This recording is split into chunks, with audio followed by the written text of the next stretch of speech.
Tonight, we continue our deep dive into the Birmingham Water Works and moving from the problems the utility is having in sending your bill to you on time to the problems it's having keeping track of the water you're paying for it to treat.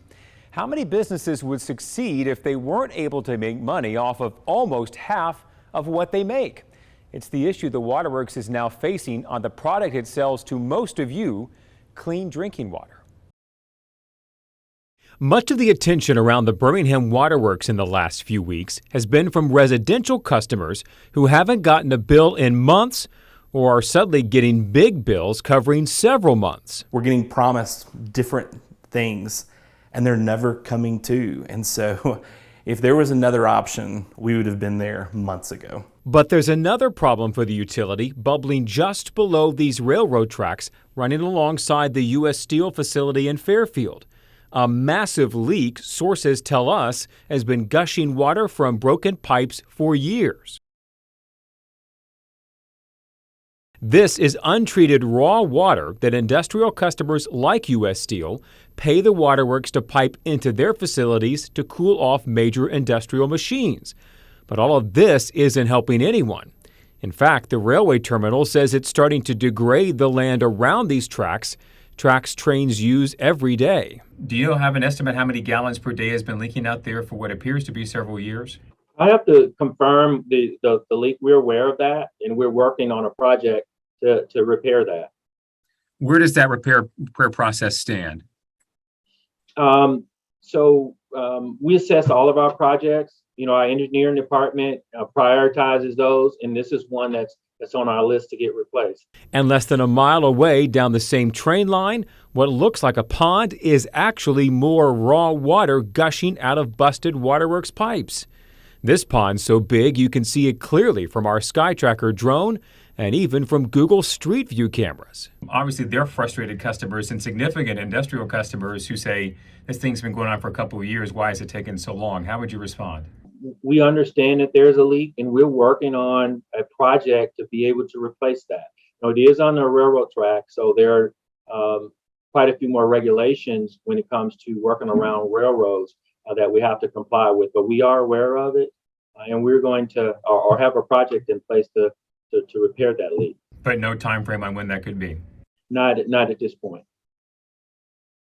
Again, I'll be limited on this only because we're talking about our transmission from a security standpoint. But let me just kind of give you some examples. Some leaking you can't just shut off, meaning that a 60-inch line, you're going to need certain equipment like a 60-inch valve that may take a year and a half to get that valve. Some of these industries can't have any form of downtime, so we can't cut off. We got to schedule that out. The one in particular you're talking about is between two live active railroads. So there's other guidelines that go along with that. We're talking it's going to be well into next year before that particular leak is even begin to be addressed. Well, maybe not. In terms of shutting off. Well, maybe not. It depends on, once we do our exploratory digging, we can repair it quicker, but it's depending on that. If you're a Waterworks residential customer, you're not directly paying for this mess. But the system is also losing billions of gallons of treated drinking water each year you are paying for. The last report the utility made to the state estimated it loses almost 31% of the water it treats, mostly to leaks from faulty pipes. For some perspective, a J.D. Power utility expert we talked to says somewhere around 20% is the industry average. What would you say to customers who are already frustrated by billing issues, frustrated by what they have to pay, inflation, we know all the things they're paying for, and about 1 out of every 3 gallons that you guys treat, they're paying for, but nobody gets to use? So we've got a robust pipeline replacement program, and we understand that we want to treat as little water as we sell. So the customers that may be getting water service without paying for, without an agreement, let's say, do you have any estimate on what percentage that is? No, we don't have that percentage. We don't keep it down. It's such a small amount when you look at our total production. But some simple math gives us a pretty good idea, and it's bigger than the number reported to the state. The system reported last year that it treated about 40.4 billion gallons of drinking water and told us it billed for 23.6 billion. That means 41.5% of the water the system treated, it didn't make money on.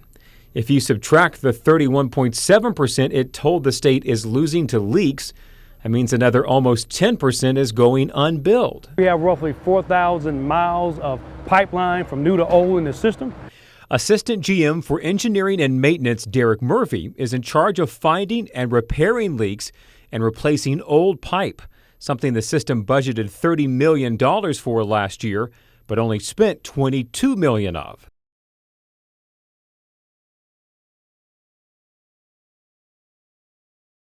Well, Gave you the money. How come you... Well, limitations. You have limitation in equipment. To give you some numbers, prior to COVID, we had a roughly 4 to 6 week lead time with getting pipe. Now we have a 30 to 40 week lead time to get pipe. And then there's the Shades Mountain Treatment Plant project, supposed to be done in 3 years, and now 5 years later, it's still not finished, and there are major questions about just how much it will end up costing the utility and ultimately you, the customer. A lot more of our investigation, including what the Waterworks board chairman told executives about his frustrations with delays on these projects, in the digital version of the story on our WBRC News app right now.